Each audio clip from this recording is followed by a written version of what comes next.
So what about that? Now looking back, given what has happened to you, you regretting it? No, and I keep saying, it's 3 days after. So I'm hoping that this opens up and begins some kind of conversation with all communities. I went there because I wanted them to see us. Every single time there was something crazy said about me as a woman or me as an African American or me as a minority or anyone, I was looking at the television screen just the way everybody else was. Who is this guy talking to? Who are these people talking to? Do they not know who they're speaking about? I didn't even think twice about turning down the opportunity to represent. I mean, our Democrats walked away from the inauguration. Somebody had to be there to say, we're here, we're not going to let you go without us listening, and we're not going to let this be okay. We're going to make a stand, and we're going to make some noise. And that's what I did on that stage. Chrisette, and your performance was really extraordinary. Congratulations on that. But what would you say, and I don't know, maybe you've had a conversation with people like Spike Lee, who has said he's taking your song out of one of his upcoming movies because of this. I know Questlove said that he offered to pay you to not do the performance. Have you spoken to any of them since the performance and tried to explain what you just explained to us? My goal was to start a conversation, so I did get to do that. To Spike Lee, I would say it takes people like you to teach me how to do what to do, and if you walk away now, you're dividing. And to Questlove, I would say I would pay you to come and perform with me so they can see what you look like. I think that we're missing from the action if we divide now, and what will happen is there'll be this divide and conquer, and we'll never have a voice if we're not united. Have you gotten any support?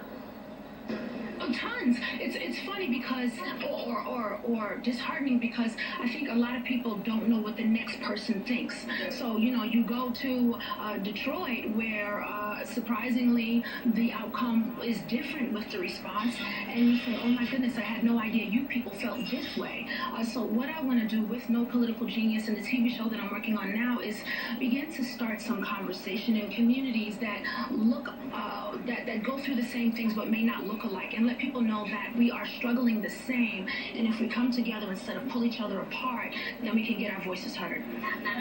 Chris, I'm just curious, what is your feeling about, I know a lot of people didn't want to do the inauguration perform because they were concerned it would come across as an endorsement of some of Donald Trump's policies. Do you have strong feelings about the now president's policies?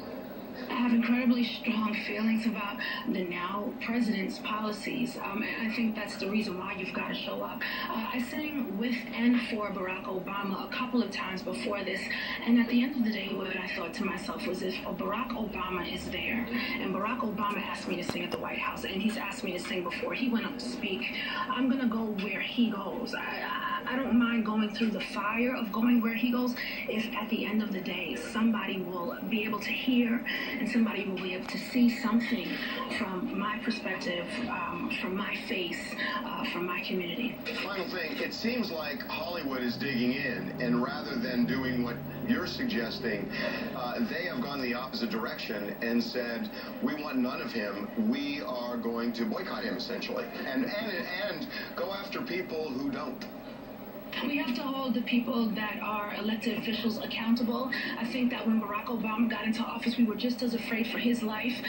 The Republicans walked away from him the same way Democrats are walking away from Donald Trump. If we don't hold the elected officials accountable for the positions that they hold, and they can't do the job, who can?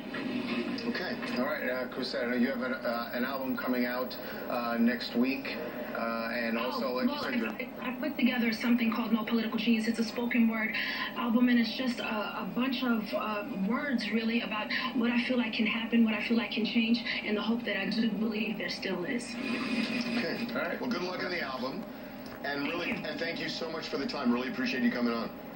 Of course, I appreciate you guys all the time. Thanks, Chrisette. Okay.